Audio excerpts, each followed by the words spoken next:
Action News live at 11 continues. This weekend marks 39 years since the infamous break-in at the Watergate Hotel. It ultimately led to the downfall of President Richard Nixon. Since then, Gate has become the suffix to all things scandalous, and you might call what's going on in one Summerlin neighborhood Gate. Tonight, we have an HOA Hall of Shame that pits a master association against a sub-association, and in this case, homeowners are caught in the middle and footing the bill. Here's Contact 13 Chief Investigator Darcy Spears. All of this hullabaloo over what looks like a beautiful addition to your community. It's an improvement. The hullabaloo, hassle, and headache in the Summerlin North community of Canyon Crest is over this. Everybody's happy with it. Why they push this issue, it just blows my mind. It all began when the original gates put in by the developer bit the dust. They were all bent out of shape, they were black, they were chipped and rusty. There was never any complaints from Summerlin North that, do something about those ugly gates.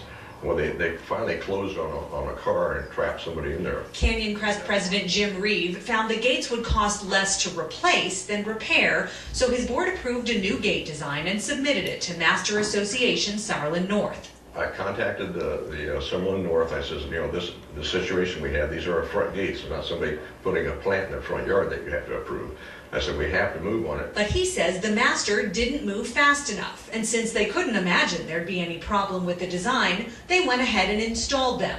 But soon after the gates went up, Summerlin North told them to take them down. And then they started fining us $100 a week. Well, the fines got up to $700. The reason? Summerlin North's 5-person design review committee said they were unacceptably ornate because of the scroll work. The homeowners really don't understand why someone would say the look of these gates doesn't go with the community. After all, the scroll work on them mirrors the look of the lettering on the community sign. These community rules say the theme of Canyon Crest is desert elegance, which includes but isn't limited to contemporary, Santa Fe, Southern European, Southwest, and Spanish. Summerlin North HOA President Hal Block. Have you seen the gate? Yes. It's really a nice gate.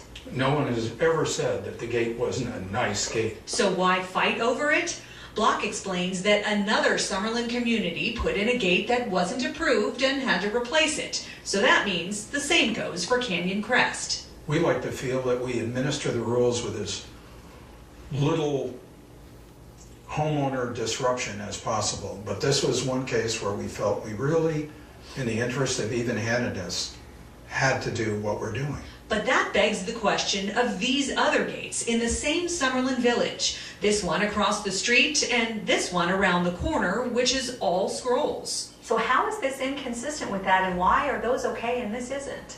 Because of when they were approved and by whom they were approved. Block says these two gates were put in by the Howard Hughes Corporation when the communities were built. What was okay then apparently isn't okay now. Howard Hughes folks, didn't they set the standard for the community to begin with, or does what they set as a standard not matter anymore?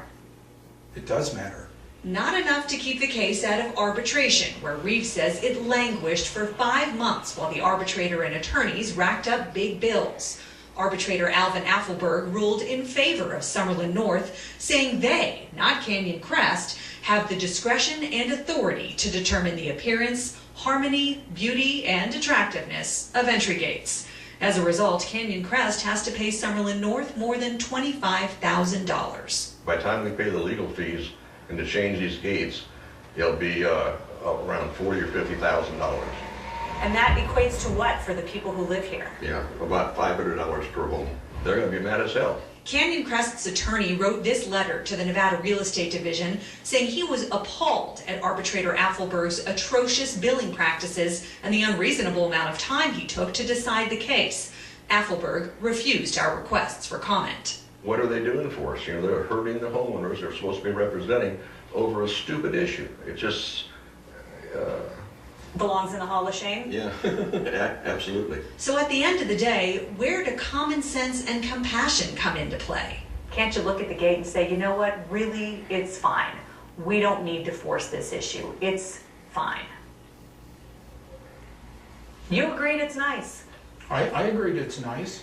in another community. Canyon Crest now has to decide whether to risk costing homeowners even more money by taking the case to court or just throw in the towel and replace the gates. We'll let you know how it turns out. Darcy Spears, Channel 13, Action News. All over a gate. All right. Well, if you'd like to nominate your HOA for the Hall of Shame, send an email to 13investigates@ktnv.com.